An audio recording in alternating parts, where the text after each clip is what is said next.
Now we are going to talk a little bit more about Brexit, but specifically in relation to how it could impact on one specific area. A number of high-profile figures from the arts and fashion industries are supporting a report by the Creative Industries Federation, which warns that any restrictions on immigration once Britain leaves the EU could mean a catastrophic loss of talent and skills.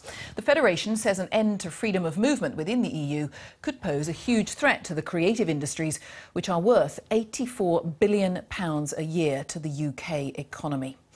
Well, with me is the actor and director Samuel West, who is an advocate for the arts and creative industries in this country. Good evening to Hello. you. Why are you personally so concerned about this? UK creative industries are world leaders. You may not like classical music or video games, but we're very, very good at making them. They're worth, as you've just said, £84 billion a year to the country. It's the fastest growing sector of the economy. It employs 3 million people. It's a great driver of social and economic regeneration. It makes us laugh, it makes us think. We'd like to do more of that. We want to play our part as creatives and as patriotic citizens in the future prosperity of Britain. But post-Brexit, a loss of freedom of movement could be catastrophic. Freedom of movement gives us access to pools of people and places that we can't always find here. And talent is global.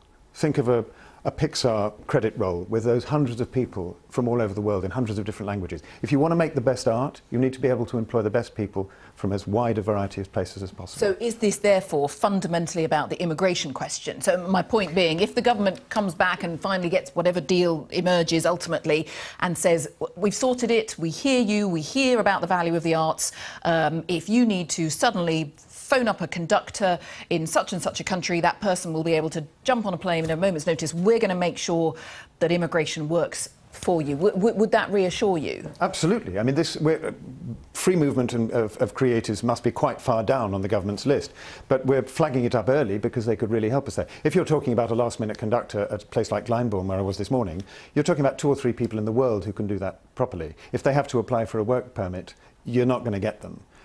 So, yes, those are specific work problems that the creative industries have, and if the government were able to commit to as much flexibility as we have under freedom of movement at the moment, yes, that would be massively reassuring to a very profitable sector. And in terms of employment, I mean, you say that the sector employs 3 million people. There might be people watching this who think, well, actually, if you're... I rather like the idea that once Britain's no longer part of the EU, that the sets for a play that you might be in are jolly well built and designed by a British person living and working in the UK, and this person might say, I'd rather it was that. I'd rather your props were built by a British person in Britain. Funnily enough, set building is becoming much more expensive with the weak pound because plywood, which is mostly imported, is about 3 times more expensive than it was 4 years ago. But of course, we should be training those people. There are certain problems. A lot of them have specific skill sets that we can't find here. Conversely, a lot of very skilled British people go and work in EU creative industries. The second problem is that our education system isn't built for that pipeline. Creative subjects are not part of the core curriculum, and the take-up of arts GCSEs has fallen 20% in the last decade. And the third problem is that we have those skills shortages now. I mean, there aren't enough British nurses in the NHS. We should be training more, but it'll take a generation. What do we do now? I want my children, I want everybody's children, to be able to work in profitable, sexy industries or just form a band and tour easily. You know, why wouldn't we want that for our kids?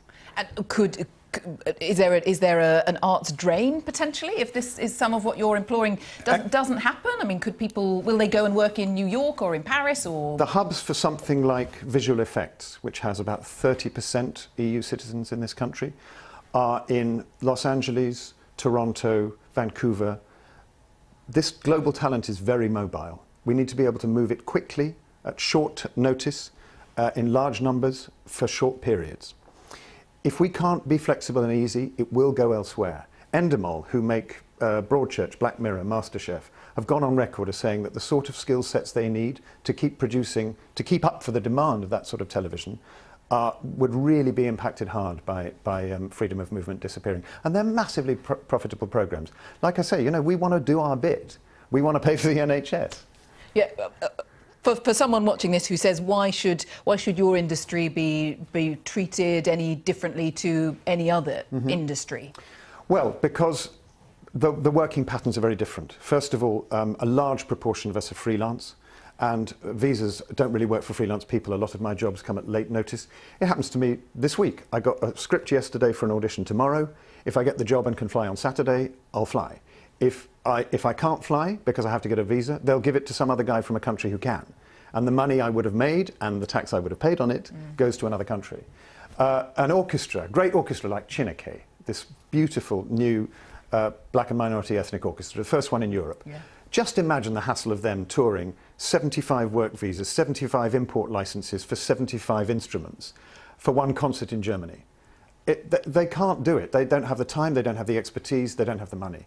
The invitation will eventually be withdrawn, and the reputation of that orchestra and the profitability of that orchestra will suffer. Samuel West, really good to see you. Thank you very much indeed. Thanks for coming in. Oh, thank you. Good luck for the audition, should I say? I'm probably meant to say break a leg, aren't I? Thank you very much. Good to see you. Thank you very much for coming in. Thank you.